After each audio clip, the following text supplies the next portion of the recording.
मंदिर में तस्वीरें खींचना क्यों मना होता है? रहस्य की शुरुआत क्या आपने कभी ध्यान दिया है? जब आप किसी बड़े या प्राचीन मंदिर में प्रवेश करते हैं, तो अक्सर बाहर एक बोर्ड लगा होता है। फोटोग्राफी सख्त मना है। हम उस बोर्ड को पढ़ते हैं और आगे बढ़ जाते हैं। लेकिन क्या आपने कभी रुककर सोचा है, आखिर ऐसा क्यों? आज के समय में हर चीज कैमरे में कैद की जाती है। लोग अपने खाने की फोटो लेते हैं, यात्रा की फोटो लेते हैं, यहाँ तक कि पूजा की भी तस्वीरें सोशल मीडिया पर डालते हैं। फिर मंदिर में ही कैमरा उठाना गलत क्यों माना जाता है? क्या ये सिर्फ व्यवस्था बनाए रखने का नियम है, या इसके पीछे कोई गहरा आध्यात्मिक कारण छुपा हुआ है? आधुनिक युग बनाम प्राचीन परंपरा। हम एक ऐसे समय में जी रहे हैं जहां हर पल को रिकॉर्ड करना एक आदत बन चुका है।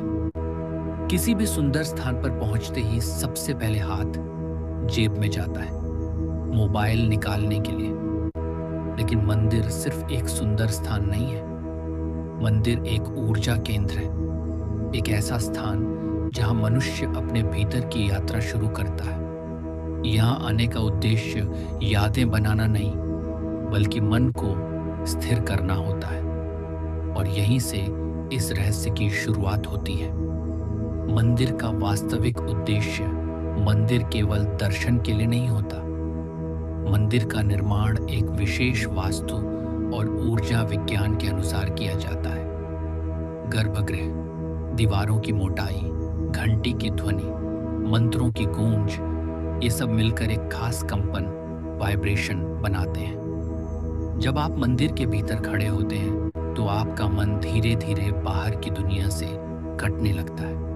लेकिन जैसे ही आप कैमरा उठाते हैं, आपका ध्यान फिर बाहर की दुनिया की ओर चला जाता है। ध्यान और कैमरे का टकराव सोचिए। जब आप किसी चीज की फोटो लेते हैं, तो आपका मन कहाँ होता है? फ्रेम में, एंगल में, लाइट में, पोस्ट करने की सोच में। यानी उस क्षण में आपका ध्यान भगवान पर नहीं, बल्कि स्क्रीन पर होता है। मंदिर का उद्देश्य है आपको भीतर की ओर ले जाना। कैमरा आपको बाहर की ओर खींच लेता है। यही पहला कारण है जिसकी वजह से कुछ मंदिरों में फोटोग्राफी रोकी जाती है। ऊर्जा और कंपन का सिद्धांत सनातन परंपरा के अनुसार मंत्र और आरती से एक विशेष प्रकार की ध्वनि ऊर्जा उत्पन्न होती है। गर्भगृह में यह ऊर्जा सबसे अधिक केंद्रित रहती है। कुछ मान्यताओं के अनुसार फ्लैश या लगातार कैमरा उपयोग इस वातावरण की एकाग्रता को प्रभावित कर सकता है।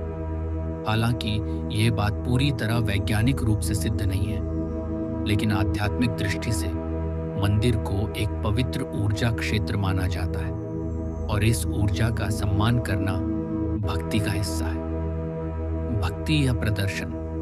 एक और महत्वपूर्ण सवाल, क्या हम मंदिर में भक्ति करने जाते हैं या दिखाने के लिए? जब फोटो ली जाती है, तो कई बार उद्देश्य प्रार्थना नहीं, बल्कि साझा करना होता है। मंदिर हमें सिखाता है, भक्ति निजी होती है, प्रदर्शन नहीं। एक गहरा विचार शायद मंदिर में फोटोग्राफी पर रोक सिर्फ नियम नहीं, बल्कि एक संदेश है। इस क्षण को कैमरे में नहीं, अपने भीतर कैद करो। क्योंकि तस्वीर कुछ सेकंड की याद देती है, लेकिन अनुभव जीवन भर साथ रहता है। आगे क्या? लेकिन क्या यही एकमात्र कारण है, या इसके पीछे और भी गहरे आध्यात्मिक और सांस्कृतिक कारण छुपे हैं? क्या कुछ मंदिरों में विशेष शक्तियों के कारण फोटो लेना रोका जाता है? और क्या कभी इस नियम का उल्लंघन किसी के लिए भारी पड़ा? इन सभी सवालों के जवाब हम आगे जानेंगे।